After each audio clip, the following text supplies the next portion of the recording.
In the summer of 1802, a direct and hushed command resonated through the corridors of the Ministry of Police in Paris under the sway of Napoleon Bonaparte. It was not a decree of war against a nation, but a campaign against a memory. Original musical scores, fencing duel records, and military documents belonging to one of France's most luminous figures were to be seized, concealed, or, ideally, reduced to ashes. The name of this man was Joseph Bologne, the Chevalier de Saint-Georges. For decades, his legacy lay buried beneath the oppressive weight of systemic racism, until, in the mid-1990s, a collection of letters and journals, once owned by a former fencing master of the Royal Guard, was unearthed from a moldering trunk in the cellars of an ancient Parisian conservatory. These chronicles, penned with the fervent urgency of one who knew truth itself was being assailed, unveiled the story of a man whose abilities defied the very logic of white supremacy. Underpinning the French Empire, Joseph was more than a mere musician. He was the French army's first black colonel and Europe's most formidable fencer. But why did official history strive with such fury to erase him? Before we plunge into the extraordinary life of the Chevalier de Saint-Georges and unravel how the son of an enslaved woman became Marie Antoinette's confidant and the dread of Napoleon's generals, let us acknowledge the imperative of giving voice to such tales, long muted by the passage of time. We cherish knowing where our community of historical truth seekers resides. Our journey commences far from the glittering opulence of Versailles, on an island where the air breathed of iodine and sugarcane sap. Joseph Bologne was born on Christmas Day in 1745 on the island of Guadeloupe, a French Caribbean colony. He was the issue of a union that, by the laws of that era, should never have been countenanced. His father was Georges de Bologne Saint-Georges, a wealthy aristocrat and landowner. His mother was Nanon, a woman of Senegalese descent, deemed the most beautiful among the plantations enslaved. Though Joseph was born free by his father's will, he entered a world cast under the shadow of the Code Noir, a brutal compendium of laws that branded black individuals as chattel and denied them all vestiges of humanity. Nanon, his mother, was a figure of quiet resistance. She held no title, yet possessed a nobility that Joseph would come to inherit. The plantation's sparse and superficial medical records recount that Joseph, even as a child, exhibited motor coordination and auditory perception that baffled both overseers and local healers. It was whispered that, at the tender age of 5, the boy not only absorbed the music of the enslaved people's clandestine celebrations, but could foretell the rhythm even before the first drumbeat sounded. An intensity gleamed in his eyes, a gaze that seemed to pierce the horizon, searching for something the Caribbean could not yield. His father, George, in an act of rare foresight, or perhaps driven by a premonition of his son's destined greatness, made a decision that scandalized the entire colony. He would take Joseph and Nanon to France, granting his son an education fit only for princes. Joseph's arrival in Paris at the age of 7 was a shock, both thermal and social. The dark-skinned boy, with his mahogany complexion and impeccable bearing, disembarked into a metropolis that viewed people like him merely as exotic curiosities or servants. Yet young Joseph comported himself not as a curiosity, but moved with the innate grace of one who had frequented marble salons in a former life.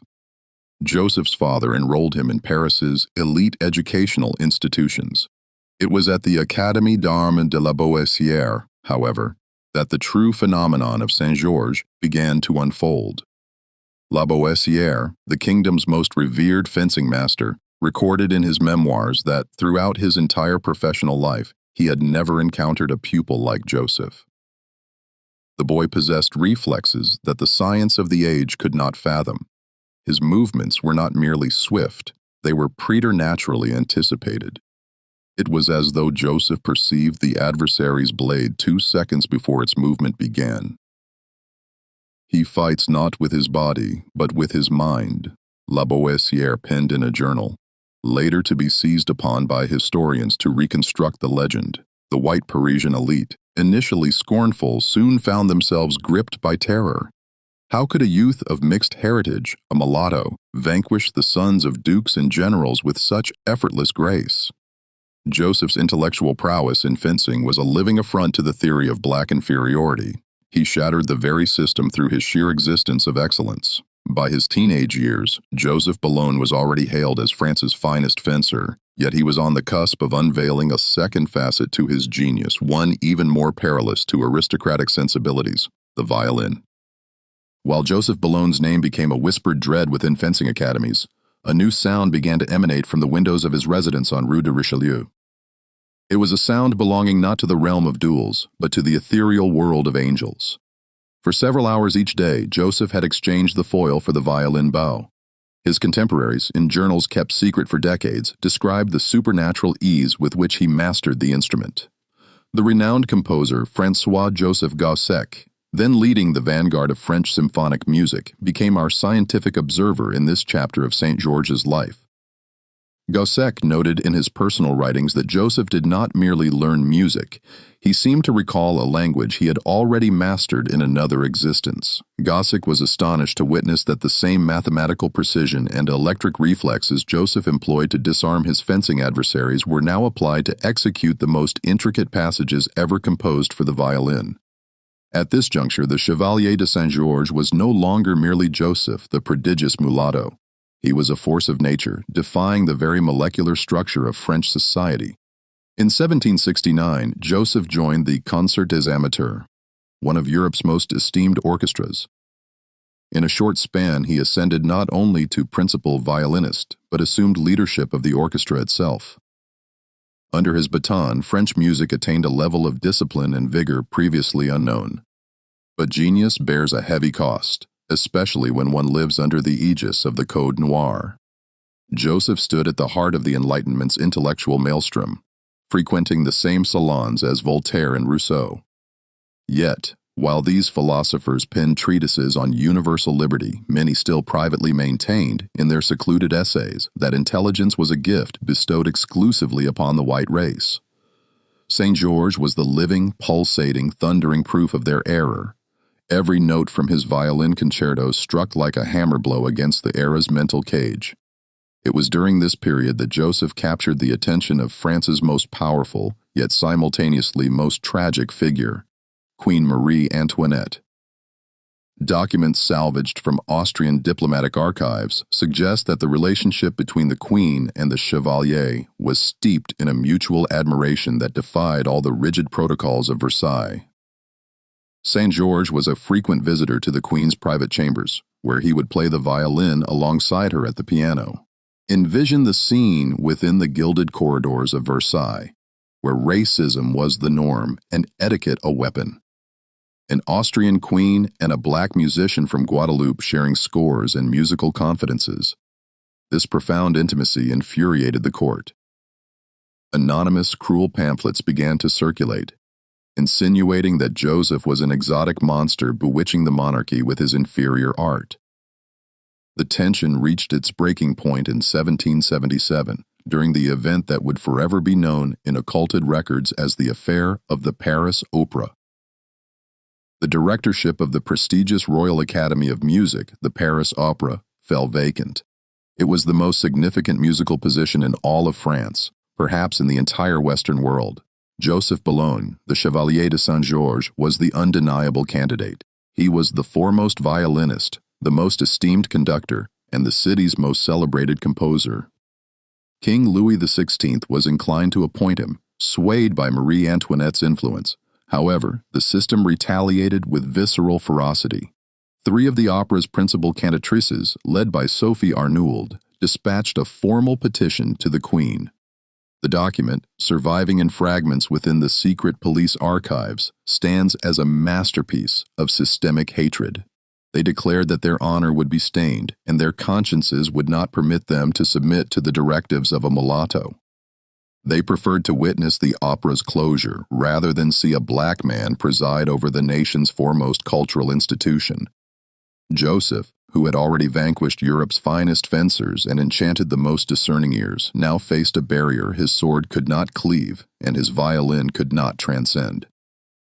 The king, fearing a revolt within the opera and a public scandal that would further destabilize the court's already precarious balance, capitulated. Joseph was ousted. The injustice was not merely professional. It was a blatant attempt to remind him that, despite all his elegance and genius, in the eyes of many, he remained mere property who had dared to overstep his bounds. Joseph's reaction to this humiliation was quiet, yet profound. He did not retreat into obscurity. Instead, he aligned himself with a clandestine organization beginning to plot the demise of this unjust world. Freemasonry. It was within the Masonic temples of Paris that Saint-Georges began to transform his art, uniting with spirits who, like his own, believed the existing order must be dismantled for true equality to be born. But what Joseph did not yet know was that history had reserved an even greater challenge for him. Music and fencing would be set aside when the drums of the French Revolution began to beat.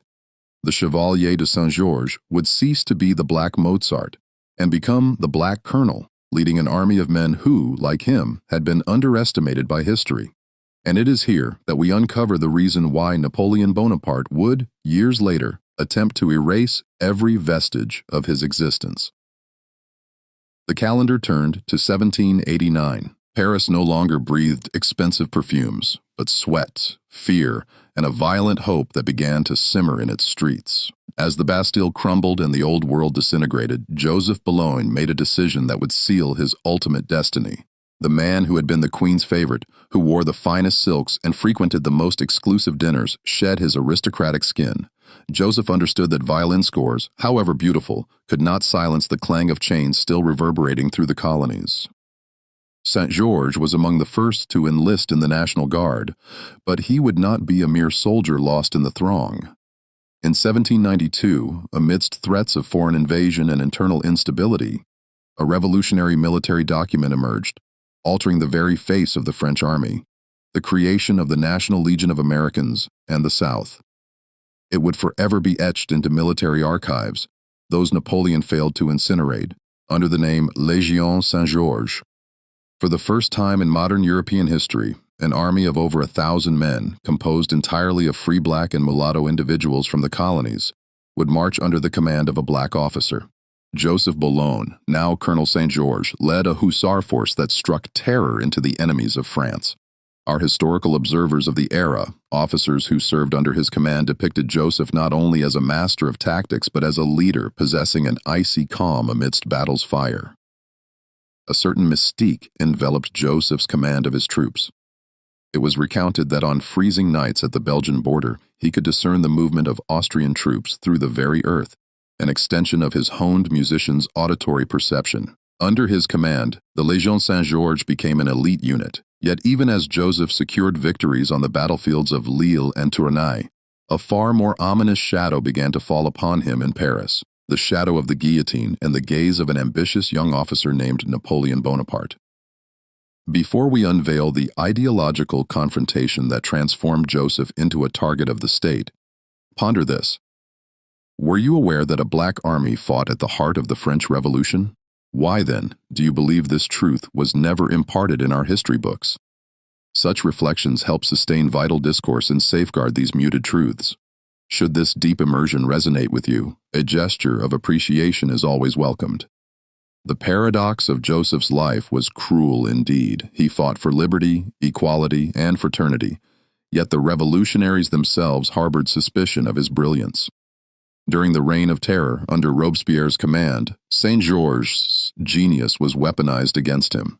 He was accused of being too close to the old monarchy, of being an aristocrat in disguise. Joseph was stripped of his command and cast into a dank cell for 18 months.